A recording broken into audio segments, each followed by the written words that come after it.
Mungkin kalau pakai bahasa Arab nanti Ustaz Hidayatullah bisa menjelaskan lagi. Ada dua.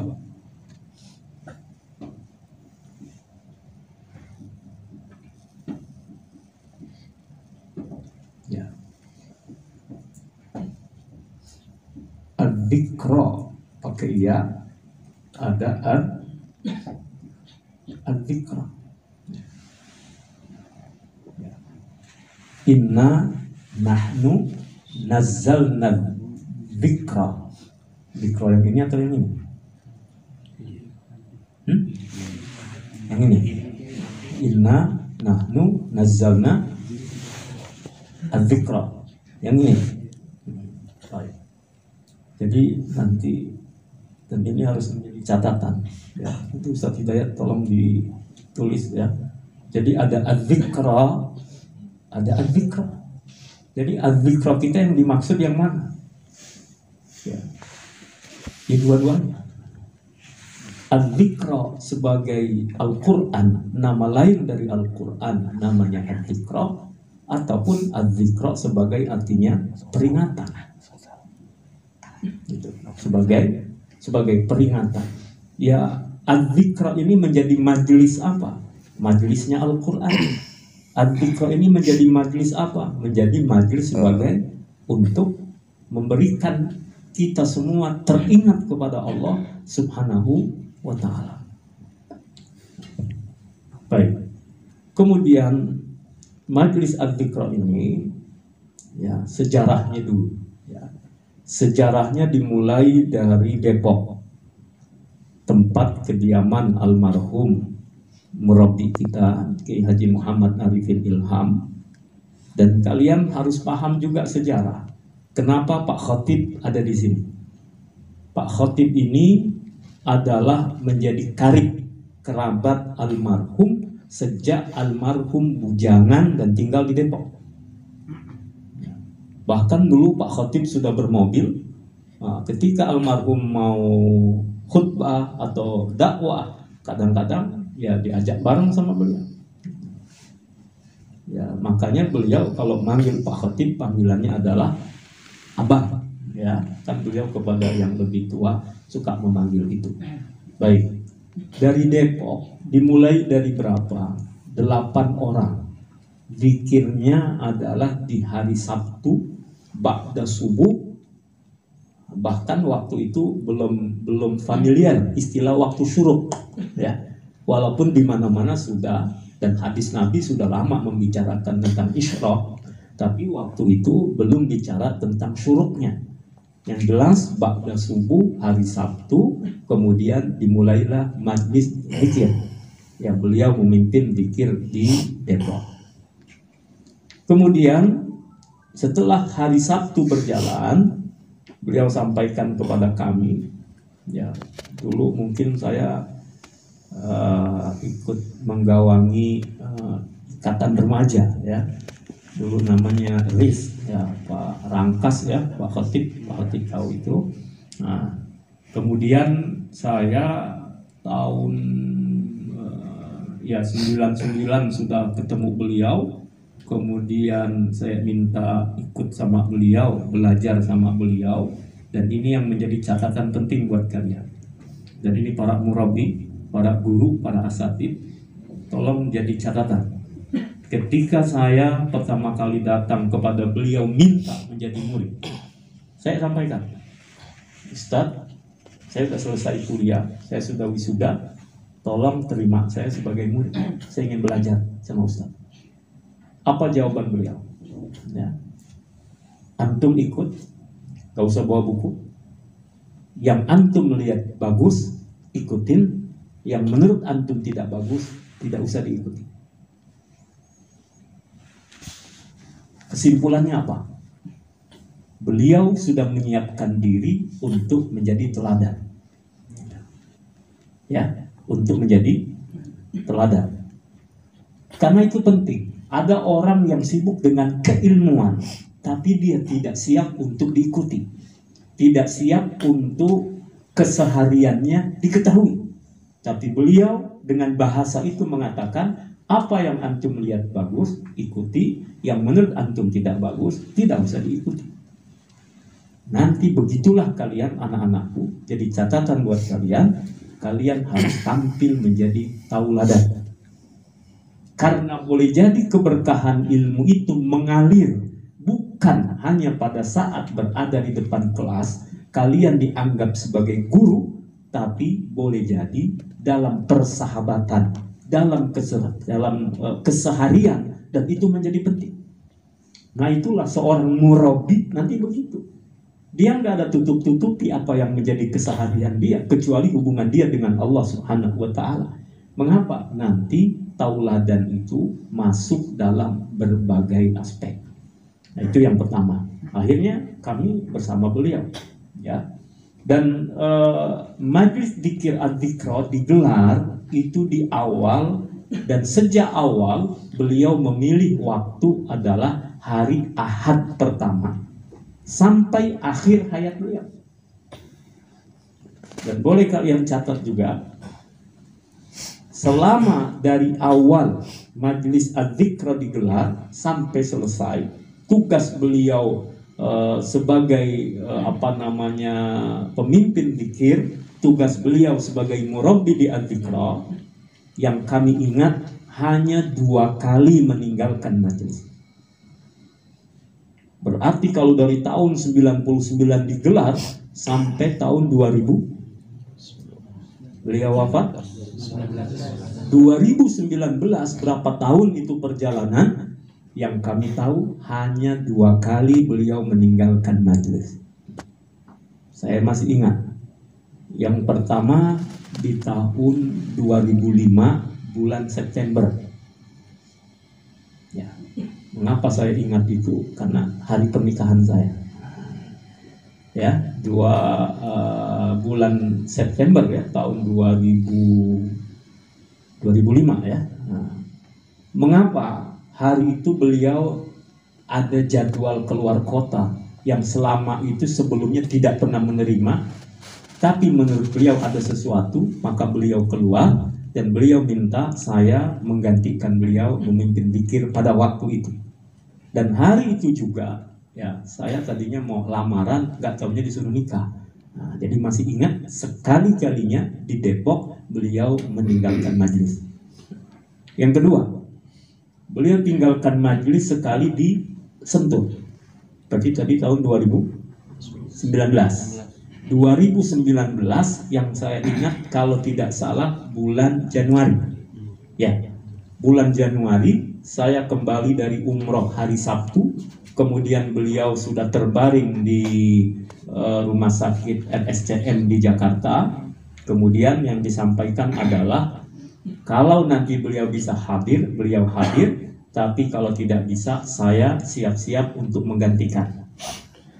Itu, dan memang hari itu beliau tidak bisa hadir, tidak bisa keluar dari rumah sakit. Jadi waktu itu saya menggantikan. Berarti catatan saya hanya 2 kali. Ya, beliau meninggalkan majlis, 1 di Depok, 1 di Sentul. Bayangin berapa puluh tahun itu berjalan. Ya. Dan setelah itu, walaupun dalam keadaan sakit, tetap kan Februari beliau datang, Maret beliau masih datang, April beliau juga masih datang, Mei yang beliau wafat itu, yang Mei awal juga masih ya, masih kan? Ya, dan kami mendampingi. Ya, saya diminta oleh beliau, sudah amanah, pokoknya jangan tinggalkan majelis hari Ahad pertama di Sentul. Akhir beliau bilang jangan tinggalkan itu. Kemudian yang kedua, saya harus ada di sebelah beliau. Sampai ketika itu akan terjadi, saya diminta mimpin dzikir di Gelora Senayan, tapi karena amanah beliau tidak harus dampingi beliau, ya saya ada di sisi beliau. Gitu. Nah ini jadi artinya perlu kalian catat. Yang kedua, tadi ketauladanan. Yang kedua, keistiqomahan. Ya kalau 1-2 kali dari bandingin selama berapa puluh tahun, 99 sampai 2019, 20 tahun. 20 tahun cuma 2 kali, wajarlah. Ya. Dan itu pun ada alasan. Ya, sakit, dan waktu itu ada urusan yang menurut beliau penting untuk beliau hadir. Selebihnya beliau selalu hadir. Maka ini adalah keistiqomahan beliau dalam membangun majlis al-dzikra ini. Kemudian anak-anak semua yang dimuliakan oleh Allah Subhanahu wa taala, al-dzikra ini menjadi harokah. Maka majlis al-dzikra adalah majlis zikir. Majlis al-dzikra adalah menjadi majlis ilmu. Majlis al-dzikra adalah menjadi majlis tarbiyah. Majlis al-dzikra adalah menjadi majlis ukhuwah. Majlis al-dzikra adalah menjadi majlis tawasaw bil haqqi wa tawasaw bis sabri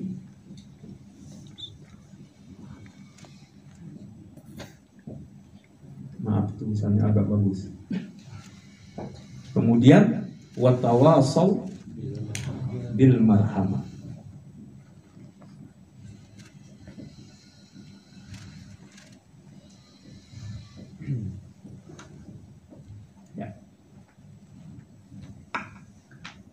Kalau agak meliuk-meliuk,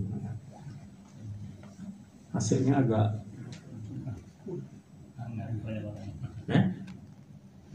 karena banyak orang. Oh gitu. Baik. Jadi majlis al-dzikra ini yang pertama adalah majlis zikir, dan kita mengamalkan zikirnya adalah dengan zikir berjamaah. Sehingga kalau ada orang di al-dzikra nggak ikut zikir berjamaah, ya mbok ya aneh. Kok ada di al-dzikra nggak ikut berjamaah zikir?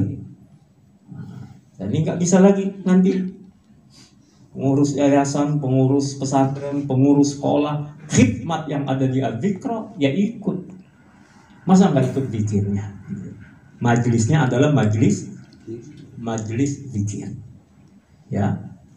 Majlis ini adalah majlis zikir. Beliau memang al-maghfurlah tidak menyebut ini sebagai tariqat, ya, tidak menyebut sebagai tarekat. Tapi zikirnya ini kata beliau adalah zikir awam. Artinya supaya siapa saja bisa mengikuti majlis zikir kita, dan siapapun. Pokoknya tinggal datang, duduk, ikutin, simak, ngikutin, ya udah zikir kita begitu.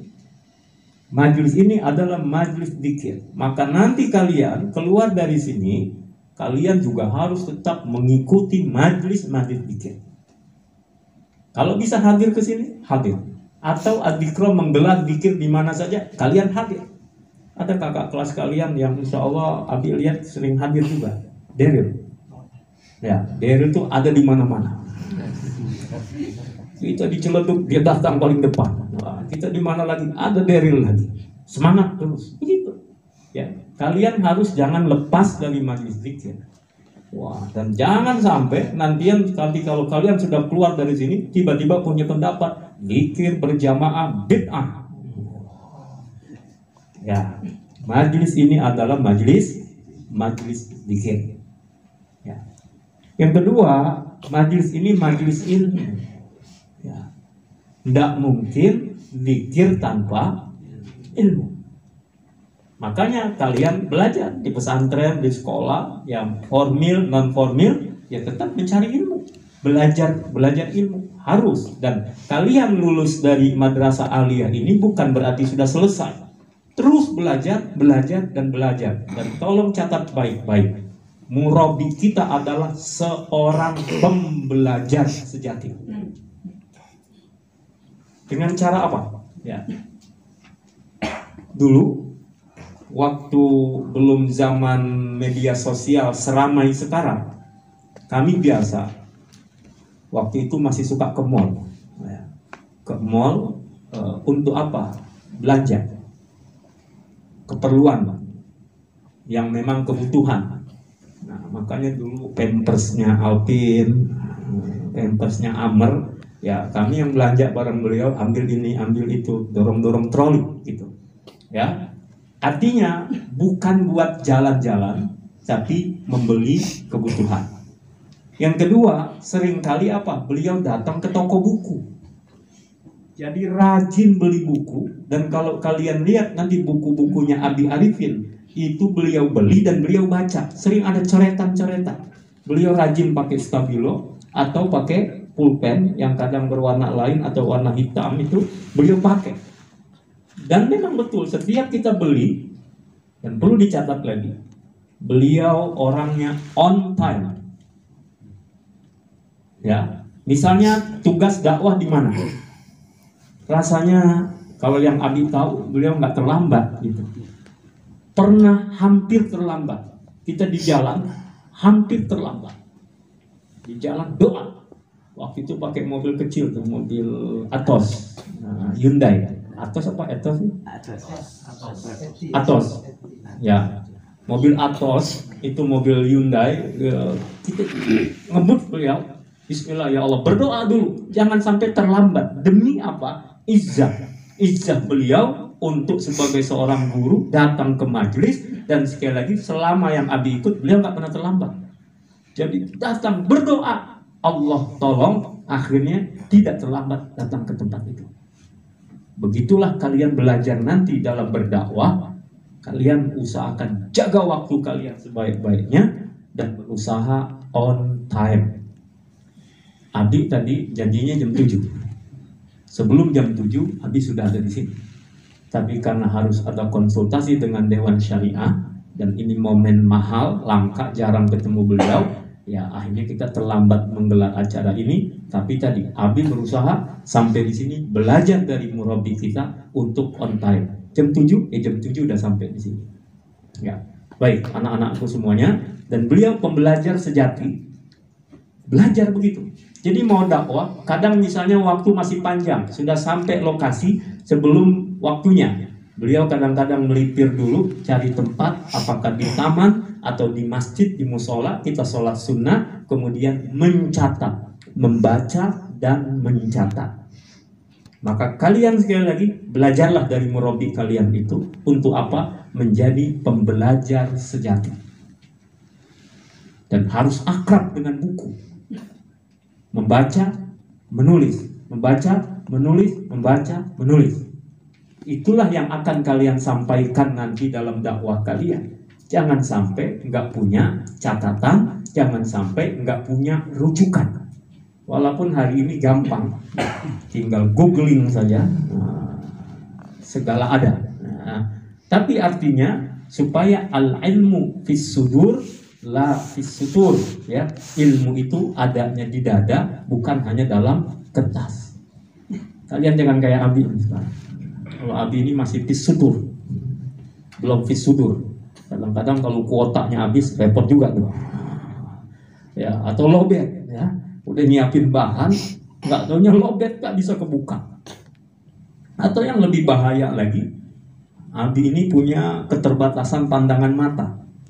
Kadang sudah menyiapkan baik tulisan di kertas atau di handphone sudah disimpan apa yang mau disampaikan. Kadang-kadang masaknya datang, mata ini buram, sama sekali nggak bisa lihat, nggak bisa baca. Apa yang dibaca? Puyeng kita. Nah, ini repot. Jadi kalau al-ilmu bis sutur, dalam lembaran-lembaran itu, bukan dalam hati kita, nah ini bahaya juga. Maka jadilah seorang pembelajar. Kalian harus belajar. Apalagi nanti kalian masuk perguruan tinggi, insya Allah kita doakan kalian sukses semuanya. Ya, kalian istiqomah semuanya, dan insya Allah ilmu-ilmu kalian barokah. Ya, baik. Abi lanjutkan. Ya, jadi majelis ini majelis ilmu, makanya ada halaqah, ya, ada kultum, kuliah terserah antum. Ya. Ada kultum, ada muzakarah, ada apa yang belum mungkin bahsul masail. Sudah bahsul masail? Belum ya? Nah, ini tuh hidayat nanti hidayat tuh ya. bagaimana caranya ke depan di konsep ada bahsul masail, dan para santri harus terbiasa untuk itu. Ustaz Komaruzaman, Ustaz Khairuz Zaman, sebaik-baik zaman beliau, Khairuz Zaman, ya. Makanya beliau jangan wafat dulu. Nanti kalau udah wafat jadi zaman akhir gitu ya. Ini Khairuz Zaman, ya. Ini harus siap nanti menyiapkan bagaimana konsep santri. Saya dulu belajar begitu waktu di pondok. Pokoknya baktul masail. Misalnya dalam urusan apa, belajar, santri di depan ditanya oleh yang lain, ada pertanyaan ini, bisa jawab enggak? Nanti kiainya yang meluruskan kalau ada kesalahan-kesalahan. Atau misalnya dengan apa caranya, masuk ke perpustakaan, di perpustakaan cari rujukan-rujukan untuk masalah ini, bisa ditulis atau apa. Sudah dilakukan begitu ya? Insya Allah belum ya.